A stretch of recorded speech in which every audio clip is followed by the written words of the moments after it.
It all kicks off in Cairo, Egypt 5 years ago, inside the extravagant mansion of a billionaire named Sullivan. That morning, he was just waking up, and after being served a breakfast he couldn't stand, he treated his butler like dirt. From the outside, the mansion was locked down tighter than Fort Knox, but the security cameras, they started going dark. Ms. Tarantula had already hacked into the whole system. Now it was Shark's turn. Over the comms, he let the crew know that Wolf was just about to get inside the mansion. At that moment, he was disguised as one of the gods and managed to fool another officer, while Piranha was hiding inside a fish tank, stirring up a mini whirlpool in the water. When it came time for Snake to move, he showed a little doubt about Miss Tarantula. She was the newest member of the crew, and he was nervous she might screw something up, but Wolf told him to ease up and cut her some slack, reminded him it was her first heist after all. Snake reluctantly welcomed her to the team, and within 5 seconds flat, they were putting the whole plan into action. Miss Tarantula shut down the security system once again, and once the whole crew was back together, they stormed in and confronted Sullivan. She asked why they hadn't just walked in through the front door, instead of making such a crazy scene.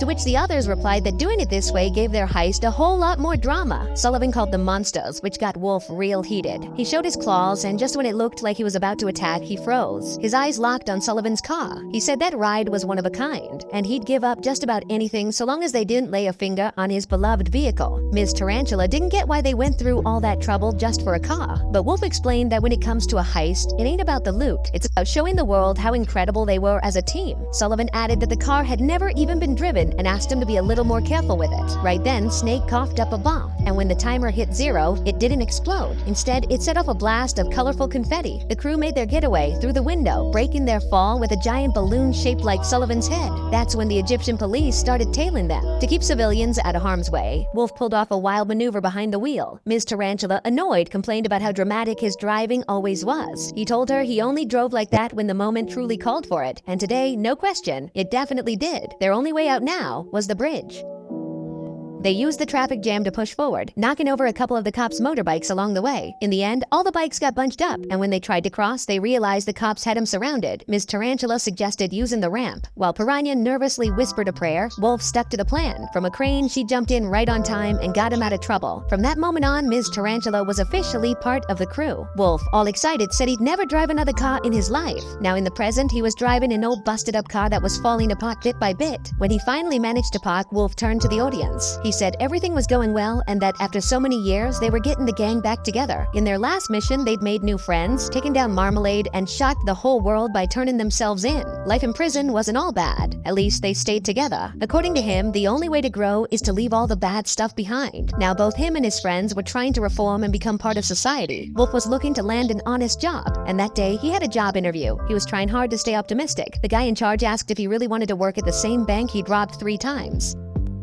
Meanwhile, Piranha had written on his resume that he'd saved the city from an evil villain, but the interviewer recognized him as an ex-con right away. Nervous, he started letting out farts without even realizing it. At the same time, Ms. Tarantula claimed she was great with all kinds of programs, from Windows to Photoshop. The interviewer asked her what she'd do if she saw a coworker breaking the rules. Without even thinking twice, she said she'd smack him, because in her words, snitches don't deserve to live. Each interview ended in total failure. One by one, every member of the crew got rejected. Wolf asked for a shot, saying he was really trying to change. The manager, acting all fake nice, told him that with an attitude like his, there'd be an opening real soon and they'd give him a call. Wolf walked out happy, but when he came back later, he caught the guy tearing up his resume. Crushed, he decided to leave. He tried all kinds of jobs but hadn't had any luck with any of them. Back at the hideout, he found a pile of bills waiting, but still, he tried to stay positive. On the news, they were talking about a rocket launch that was heading for space. The bad guys were having breakfast, and when they saw Wolf walk in, they asked how it all went.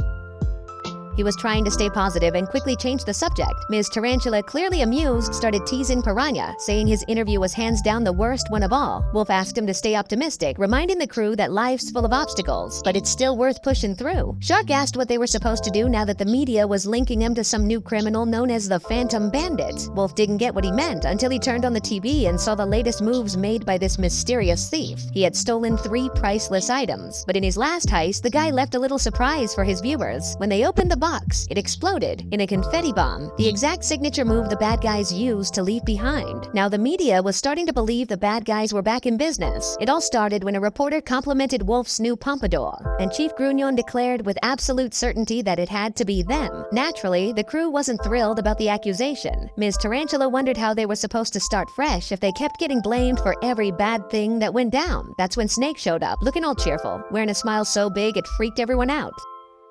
Nobody could figure out how someone so negative could suddenly be radiating that much positive energy. Before heading out, he told him not to wait up. He was going to the wrestling matches to blow off some steam. Meanwhile, Wolf decided to stop by and visit Diane. He told her about everything that had been going on lately, and she said she was glad to see him trying to be better. She admitted that when they first met, she thought he was full of himself, but he'd proven her wrong. Wolf admitted he was doing his best to stay positive, even if every rejection chipped away a little more at his hope. Diane explained that in her case, becoming a good person had been a whole lot easier, since no one ever found out she used to be the dreaded Crimson Paw. The two started joking around, got a little rough, and decided to train together. But Wolf ended up getting hurt and joked that the bruise wasn't exactly going to help his chances in any upcoming interviews. Things got a little flirty, but they decided to cool it. They both knew it wouldn't work. She was the governor, and he was an ex-con. Just then, Diane's assistant reminded her she had an appointment at the Children's Hospital and needed to get ready for the event. Before she left, Diane asked if they'd see each other the following week. Wolf said yeah, his schedule was wide open. She told him that no matter what happens, he shouldn't lose hope.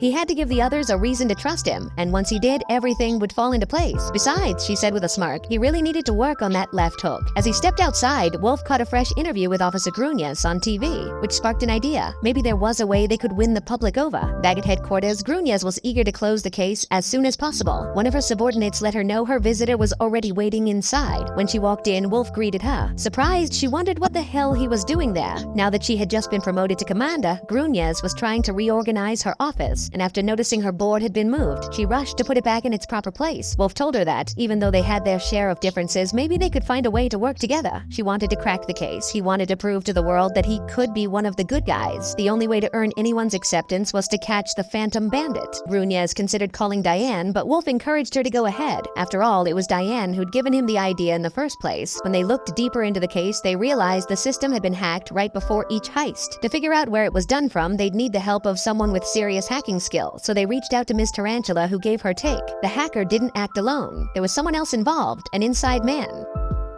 They called Shark next. He pointed out that the building's janitor was actually in on the whole thing with the criminal crew, but he wasn't the only one involved. There was still one last member they hadn't uncovered yet. According to Piranha, the guy who swiped the device came in through the air vents. He was grossed out by Gruñez's food. Once they pieced that part together, Gruñez, with her usual sarcasm, asked why they didn't just call another expert to help them out. When they tried reaching Snake, he didn't pick up, didn't answer his voicemail either. Snake was known for being super chill and a total pacifist, which threw Gruñez off. She wasn't expecting that kind of attitude from him. Wolf noticed something odd about the stolen items. Only 3 of them were made from a rare metal called MacGuffinite. That gave them a clue. Now they knew exactly what the thief was after, and based on that, they figured out what the next target might be. Gruñez kicked them out, but as they were leaving, they discovered that the item with the highest concentration of MacGuffinite in the world was the championship belt from Guatalamargo, set to be awarded that very night to the state's wrestling champ. That's when they remembered. Snake was supposed to be at that event. After poking fun at him a little, they started thinking maybe he was the culprit. The thefts had all gone down during the exact same hour Snake claimed he was working.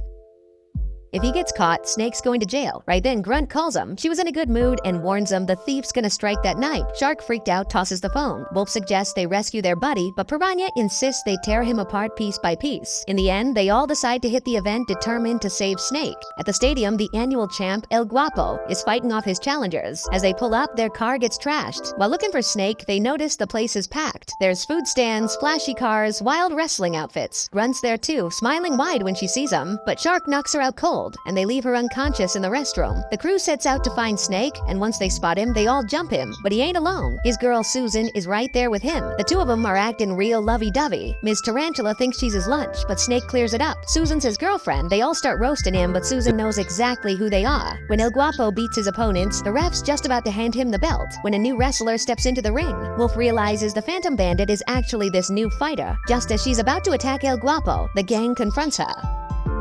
They rip off her mask, and Wolf tells the crowd she came to steal the belt, but the pig manages to frame him without breaking a sweat. Piranha tries to snatch the belt from her, but it's no use. All the wrestlers and fans try to stop him. Grunt sees him running and feels betrayed when she finds out the belt's been stolen. Just when they're cornered, Susan helps them make a break for it. After a wild chase, Grunt issues a warrant for the bad guys. Her officers gotta do whatever it takes to hunt him down. Right then, the pig wrestler checks in with her boss, saying the plan worked like a charm. While the cops were out hunting, Wolf was realizing just how deep they were in it. Meanwhile, Susan was was earning the crew's trust. After that, the couple starts telling how they met. A few months back, they bumped into each other on a bus, and turns out they both had a craving for guinea pig. When they wrap up their story, they kiss in a way that's straight up gross. When Susan starts explaining their first date, the group begs her to skip that part. Wolf tells them they gotta focus on the mess they're in now, while Snake jokes that Wolf's acting that way because the governor stuck him in the friend zone.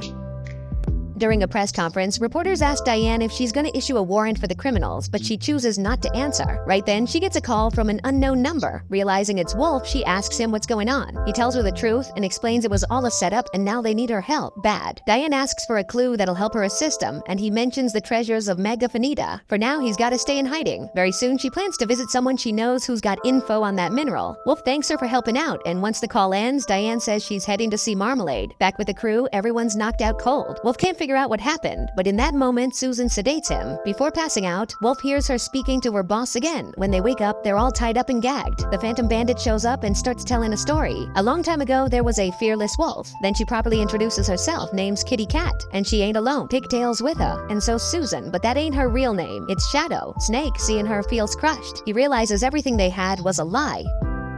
He's heartbroken and admits she was the perfect woman for him. She even outdid him. The rest look at him stunned, since she's clearly been beyond toxic. Wolf asks what they want from them. Kitty says they're planning something real big, something too ambitious to pull off alone. They know these guys could use a job, and she needs new people. Pros with unique skills, so she's offering them one last gig. Wolf refuses, and they all say they've changed, they're good now, and don't want to go back to their old ways. Kitty mocks them, then suddenly switches to a serious tone. She says she likes red lollipops, and reminds them sometimes people ain't who they say they are. Right there, we see they already knew Diane was the Scarlet Claw. If the world found out, her life would be over and a huge scandal would break loose. So she steps in and blackmails them. If they don't help, she'll expose Diane's secret and ruin the happy life she's built. With no other option, Wolf agrees, and Kitty shows them the mission. They gotta steal the rocket and prove what they're made of. Out of options, the crew decides to go along. Piranha asks if that means they're the bad guys now. Wolf tells him yeah, and adds that Kitty thought this whole thing through. But she missed one tiny detail. When all this is over, she's gonna regret threatening them. In prison, Diane demands to see Marmalade. When he shows up, he's physically changed. Marmalade asks what she needs, even though he already knows what's going on outside. His life behind bars is actually pretty comfy. To switch the topic, Diane asks what he knows about the Megafinita. That's when Marmalade explains it's a special mineral, but he wants something in return before spilling more. At first, it seems like he's asking for his freedom, but then he says all he really wants is to play with her. To get things moving, Kitty hands out the proper gear to each member. But for Wolf and Piranha, all that's left are some weird-looking costumes. Then Kitty drops the real bomb. Neither of them is joining the launch. The only way to get past all the security at the launch zone